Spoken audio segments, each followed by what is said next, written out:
That, my friends, is the last 24 hours from SDO. And welcome to the Smash News Network, least busted name in news. Smash-O here, coming at you with today's daily space weather content. Thanks for tuning in. Congratulations on realizing the channel exists.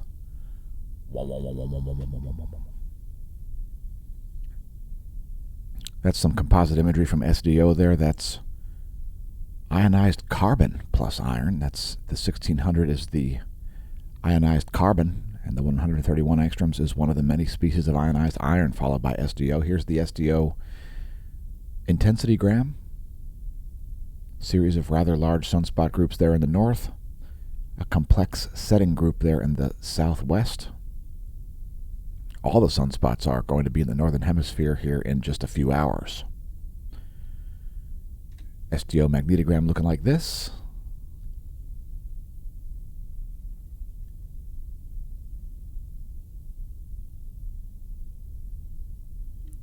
And what's the scenario with online censorship, folks? Have shadow bans vanished because Elon Musk purchased Twitter and fired the entire engineering staff? Anyway, if you don't have a Twitter account, I guess now's the perfect time for you to create one. Twitter.com/smashamash. You'll find all kinds of information you won't find elsewhere. And we did share some auroral imagery here earlier this morning. A fantastic arc there up somewhere in Alaska, I believe, is where that gentleman is located. He's about to release some sort of a book with all of his auroral imagery. Shout out to Vincent Ledvina. Again, check us out on Twitter. If you don't have a Twitter account, create one. And let us know in the comments if you think Elon Musk has fixed censorship. A lot of already ultra-famous Twitter accounts seem to think that some mysterious lever has been pulled that has released their shadow ban. And part of the reason that we created smashamash.com in the first place is because of the pathetic censorship of the internet.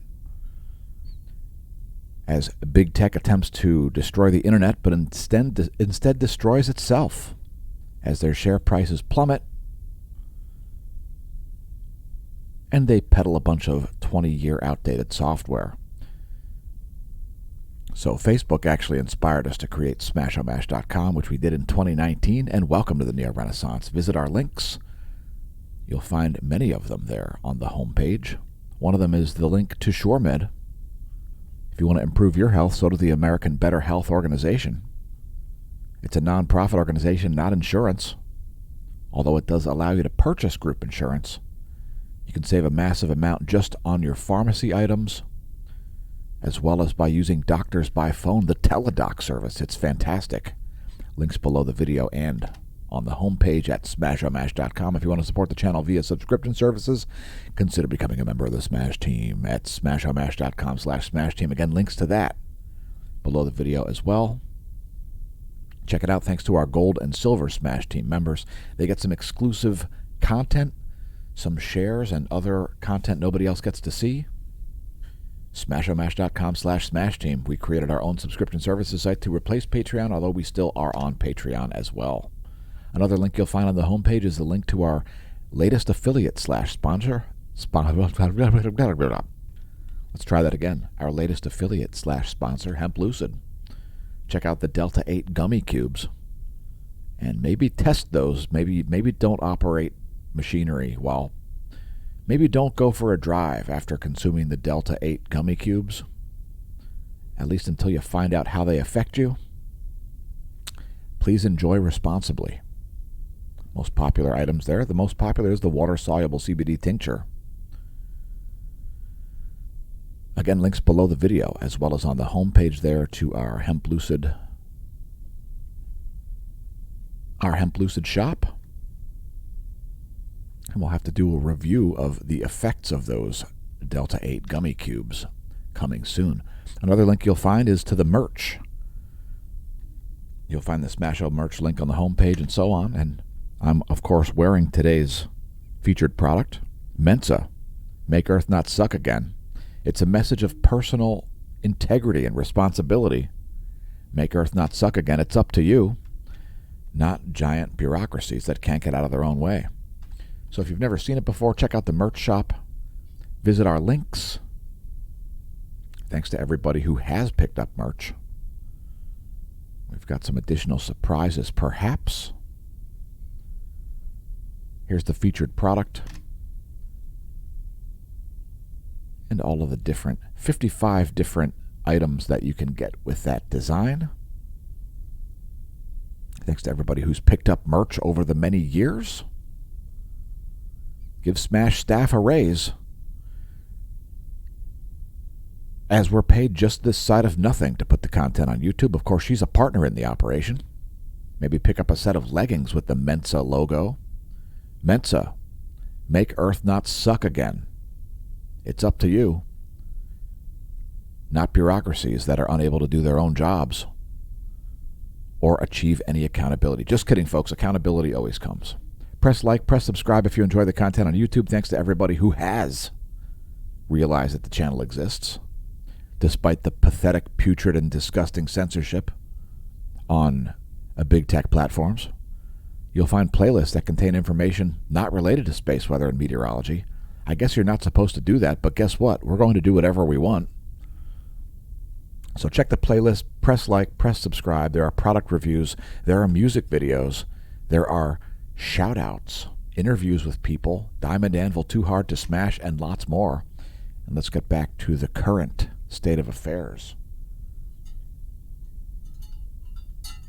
Looking at volcanoes here for the past 24 hours. Looks like an uptick there at Mount Abiko. It's producing a 10,000-foot ash plume, 8,000-foot ash plume at Subanose Jima, flight level 080. 11,000-foot ash plume at Ibu, 17,000-foot ash plume in Guatemala as Fuego explodes. 20,000-foot ash plume over Sangay in Ecuador, 19,000-foot ash plume over Revenador in that same nation. They're both exploding. Ecuador featuring some exploding volcanoes, and also Peru as Sabancaya explodes, flight level 240. Don't pole vault the caldera. Let's check the volcanoes.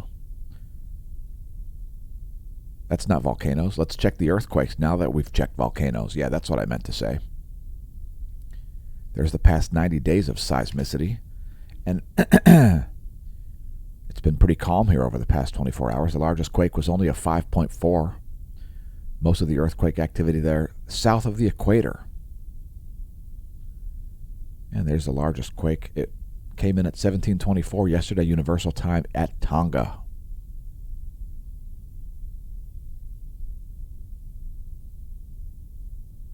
Vanuatu also had a 5.4 magnitude quake. Had a 5.1 at Peru.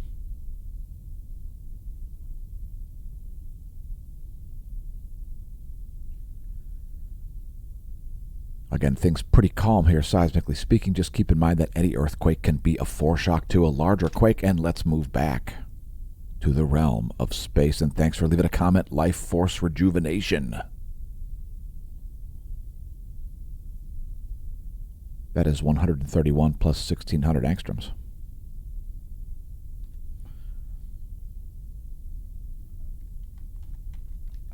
And what are you doing for Halloween? How's your Halloween weekend been going? Did you do something interesting last night? Did you dress up? Let us know. Drop us a line on Twitter. Leave us a comment, etc.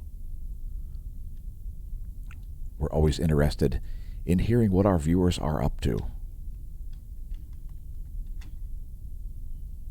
Here's 304 angstroms from SDO. That's the last 24 hours. Do you see a little bit of activity right here? A little bit of filamentary reorganization, perhaps a minor CME. We actually streamed it yesterday on the Go 16 SUVI. And although we do see low levels of X-ray flux, we do have an increase in the radio flux. Radio flux now up to 134 solar flux units. There's the 1 year chart for you. This black line here, that's the radio flux. It's a proportional data set to sunspot number. And you can monitor the cycles, the solar cycles that is, with the radio flux or the sunspot number.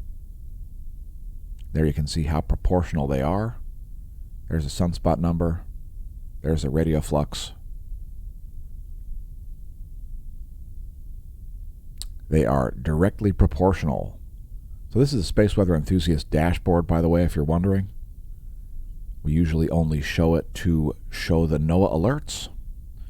And at the moment, we've got continued alerts here for geomagnetic unrest conditions. So no major geomagnetic storms forecasted. Everything is quite calm in the space between Earth and Sun at the moment. Here's the space around Earth in terms of magnetohydrodynamic pressure. And things are pretty steady as far as that goes, too. The coronal hole wind stream, frankly, folks, has been a little bit on the weak side. It looked like it was going to be a little stronger yesterday than it actually was. This is the last 4 hours of Earth's magnetic moment from space.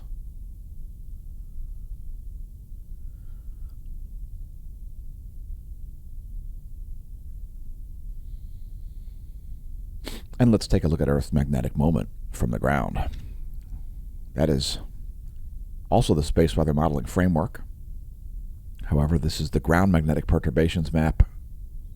The units are nanotesla magnetic flux density, and those are the most likely areas to see aurorae, pipeline, power line, and railway induction.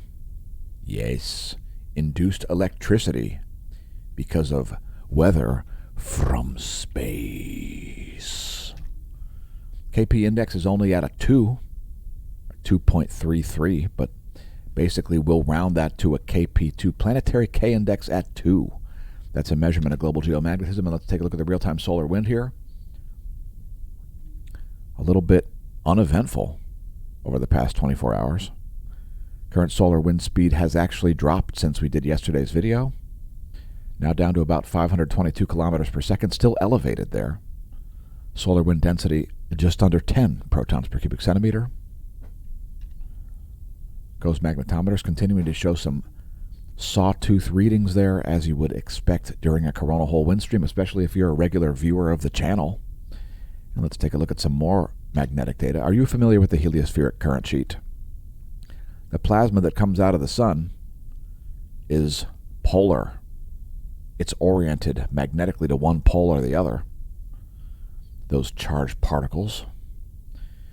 And Earth is in a North Pole current sheet. We do have a South Pole current sheet speeding this way. It might show up sooner than it appears on this imagery. So there's a last image. You can see it's not even at stereo A yet. Don't be surprised to see this suddenly accelerate in the next day. Possibly as early as late in the day tomorrow or early in the day on Tuesday. We can expect the South Pole current sheet to arrive here at Earth. Here is Earth's line of sight field plot. That's not Earth's line of sight field plot. That's the sun's line of sight field plot. From the Earth's perspective, yes, that's what's going on. The sun's B field depicted here in blue. Solar polar fields in green for north and red for south. Let's move to coronal holes.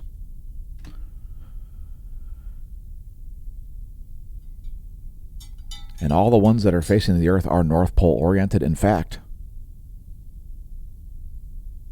most of the sun's North Pole field structure is currently oriented toward the Earth. You can see a lot of green there. Those are the sun's solar polar fields. And almost all of the North Pole orientation is kind of right in the earthly facing portion of the sun right now as the solar cycle progresses and the fields reverse. So there's a lot of North Pole oriented coronal holes. Another one rotating in here right on the equator. That one can be expected to produce a significant coronal hole wind stream here in a few days. We'll say about 4 days out for that one. And let's move to sunspots, as we only show you the most detailed solar imagery in the known universe and the most comprehensive space weather that exists, as far as we know. So here is the sunspot scenario. Likelihood of large flares is, well, decently high, as we've got Quite a few large sunspot groups up here, although they are a little bit magnetically canceling, maybe. They don't seem to be super active at the moment. But they are all magnetically complex. So with sudden changes to those magnetic fields, we can see sudden changes to the solar flare profile. We'll be keeping an eye on it, and let's take a closer look. Now we're back to our 1600 plus 131 angstroms wavelengths. Quite quiet here as far as solar flaring has gone in the past 24 hours. Really the past few days. Here's your SDO magnetogram for the past 24 hours. Most sunspots here remaining quite stable. A little bit of new growth happening up here.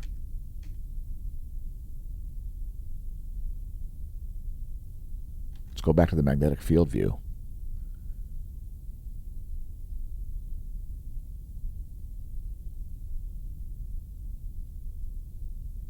Oh, it's pretty minor. Anyway, there's your SDO continuum.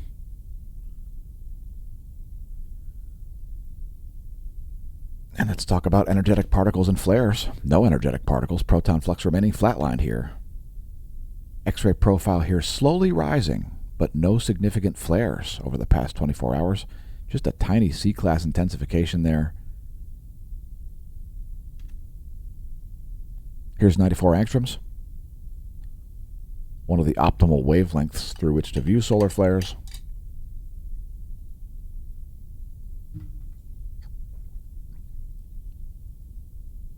And let's move on. We've got some snow forecast to cover here. Maybe some flaring happening right now in the southwestern quadrant. You can see right down here a little bit of activity there. Again, as those sunspots set, their likelihood to produce flares actually goes up. Yes, you can see the sun is brighter all around the rim in this wavelength, really in most wavelengths. And that is not a coincidence. It gives us insight into what stars are made of. I won't get into it in this video. We'll save that for another time. But here is your star chart for the Lehigh Valley. That's what's going on above our heads. And it looks like we've got a little bit of a stellar and planetary pileup happening over here in the east. We've got Mercury, Venus, and the Sun all quite close together there.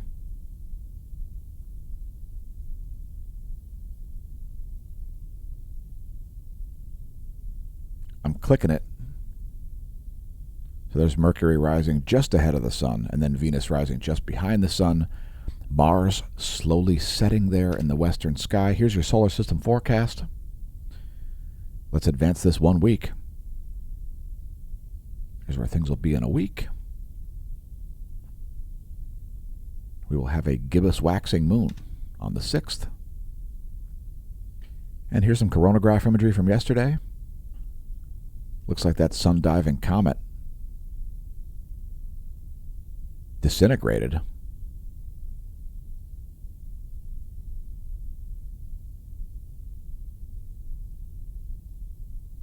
It got a lot dimmer.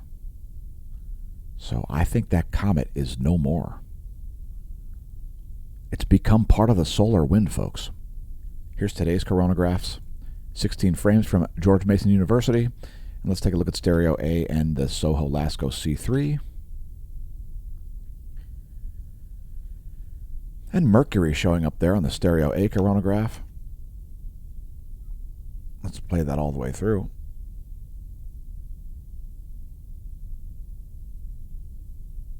And Mercury also showing up there in the Soho Lasco C3. So now we've got Venus and Mercury in the Soho. Pretty sweet.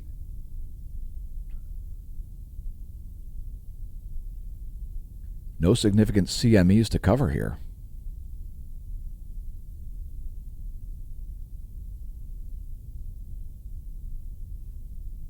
We'll show you some zoomed out views here.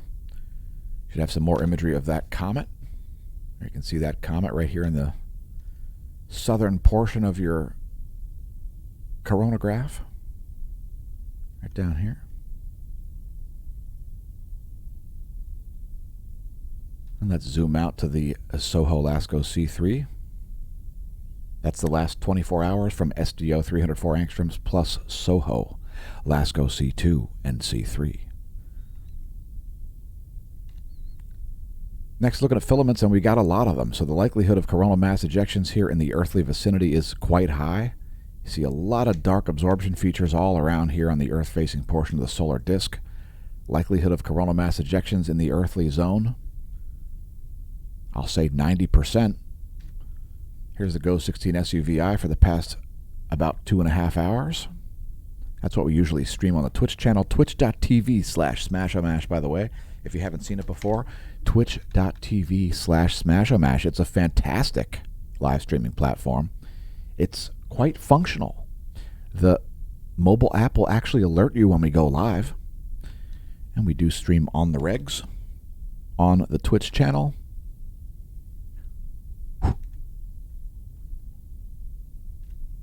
Here's the last 24 in the house favorite wavelength, 171 angstroms. And keep an eye on that northeastern limb up here. There's still more active regions looking like they're rising there, so we're watching a solar uptick slowly creep up here. We'll be on it. And let's move to bonus features. First thing we're looking at for bonus features is satellite charging hazards. Do we have any? Well, some minor ones there on the surface of satellites caused by low energy electrons there moving into the central Pacific Ocean as we stream. And here is the GOES electron flux, much higher levels than expected by both us and NASA. So the GOES 17's measurements there made it into warning territory. The GOES 16 barely touching it. So a little higher electron flux than we expected. You can see NOAA's forecast was closer to ours. NOAA was wrong too. We were just more wrong. So there's the actual observation, that yellow diamond.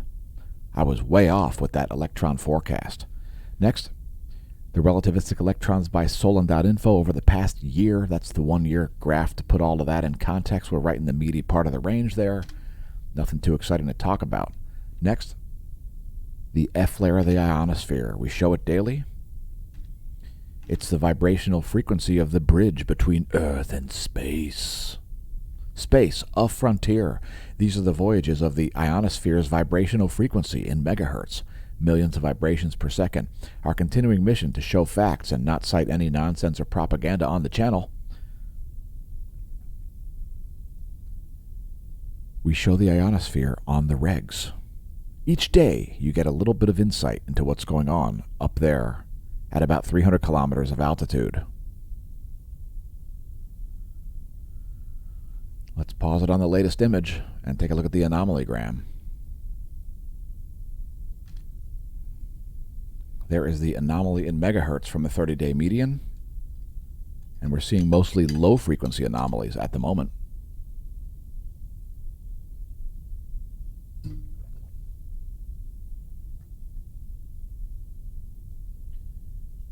And here's your latest image.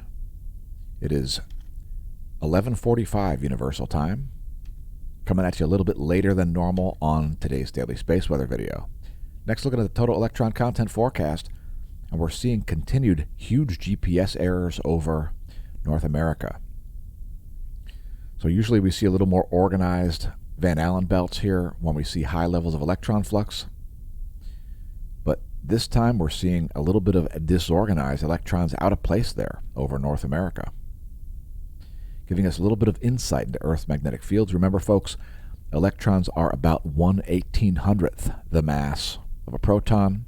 In other words, a proton is about 1,800 times more massive than an electron.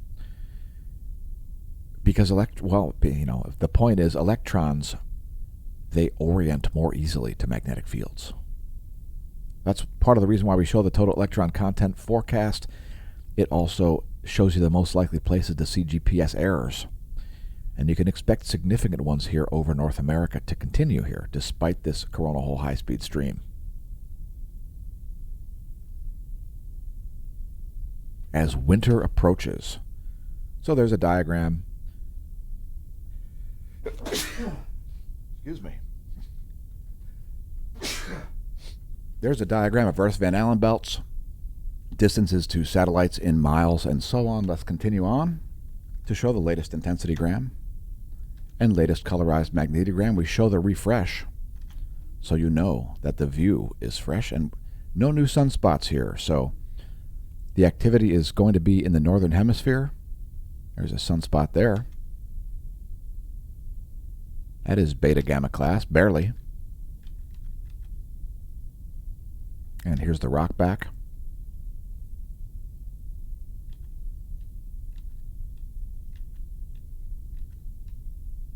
Let's bring up one more series of images. This is the SDO 171 angstroms plus the colorized magnetogram for yesterday plus today. We'll zoom out to 75% there. As we don't want to disappoint, we want to show you the most detailed imagery of the closest star, and thanks for stargazing with us, and show a bunch of facts about things like space weather and meteorology. Zero nonsense, zero propaganda, zero fear-mongering.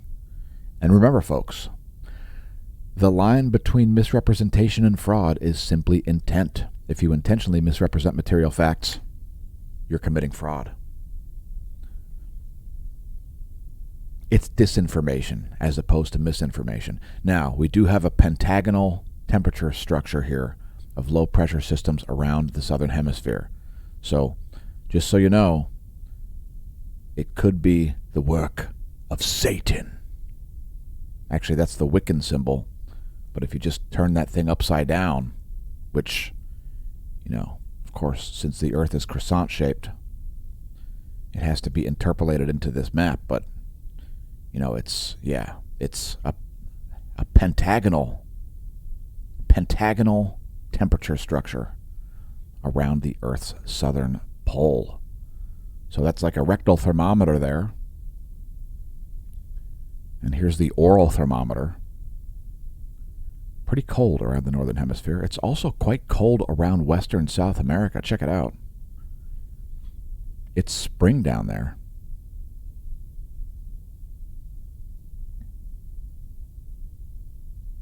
Anyway, let's find someplace hot on Earth so we can be frightened about it. Oh my God, Madagascar is burning up. As we speak, it is over 98 degrees on the Isle of Madagascar.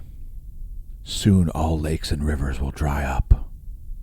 People will spontaneously combust in the streets. Unless carbon dioxide levels are reduced. Allegedly. All right, so here are the surface winds of the eastern world.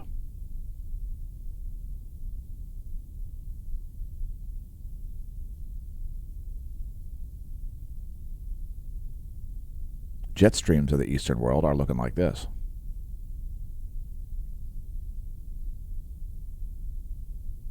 Jet streams of the Americas, the western world, looking like this. Hey, look, it's the west, folks. It's the west. A little bit of jet stream chaos going on over the U.S. Here are the surface winds of the west.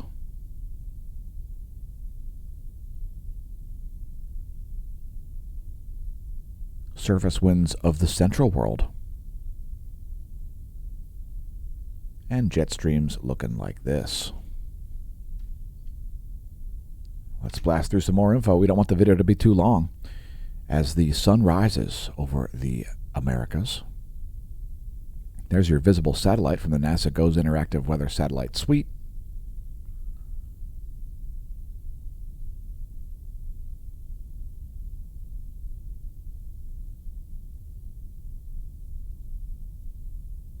Some heavy lightning detected over South America. We'll get to it. First, the weather.gov map. There's your weather.gov map from the U.S. And guess what? There's some snow coming to places like California. Let's take a look at that. First, the pressure and precipitation forecast. There you can see some more snow moving in there from Canada into Washington, Oregon, Idaho, Montana, California, and Nevada. That's a 72-hour GFS pressure and precipitation forecast. And let's take a look at the total accumulated snow depth change. There you go. There's the accumulated positive snow depth change. Some pretty heavy snows there coming to portions of California, Washington, Idaho, Oregon, Montana, and Nevada.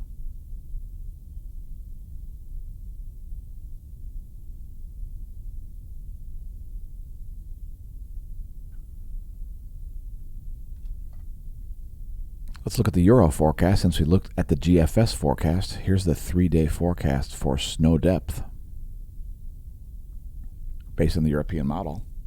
And it's looking pretty similar. When the models align like that, folks, you can expect them to be correct. We don't push our forecasts out beyond 3 days because we like our information to be accurate on the channel. And check out this lightning storm here in South America. If you know what countries those are, let us know in the comments. I have no idea. Give that a minute to load. It's well worth it. Come on now. You can do it.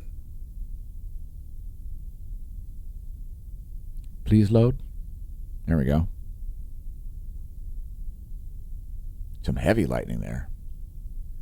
And what's cool about the NASAGO's lightning mapper is that you can view this entire portion of the planet and argue about its shape. It's croissant-shaped. Next, a real-time lightning map from lightningmaps.org. Croissant Earth. Join the cult. Remember, folks, the feature of all cults is the belief in nonsense.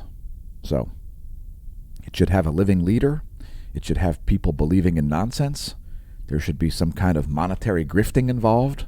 Know of anything like that? Anyway, next time you hear thunder, check out lightningmaps.org. Things are pretty calm here, it looks like, at the moment. Although around the eastern Mediterranean, some thunder happening there. Next, your U.S. Doppler radar map. There's the full U.S. view. All 50 states of AUSA, the allegedly United States of America.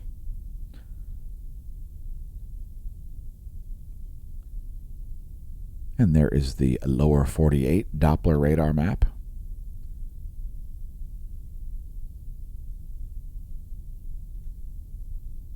Here is clouds and fog at 3.9 nanometer radiation.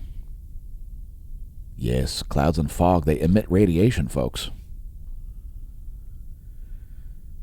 And there's your water vapor map. Got a decently strong low here in the Atlantic Ocean. Don't expect that to last very long. There's a bunch of dry, massive air tamping it down.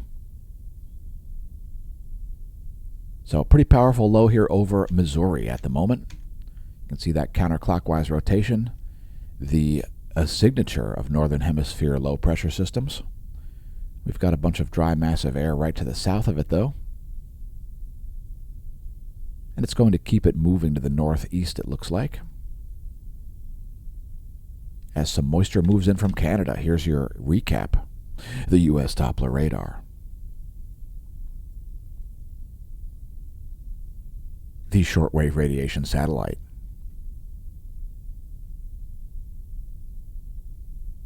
The water vapor. Thanks again for tuning into the Smash News Network, least busted name in news. I've been your host, Dan, a.k.a. Smash-O-Mash, signing off. And may that solar wind be at your back.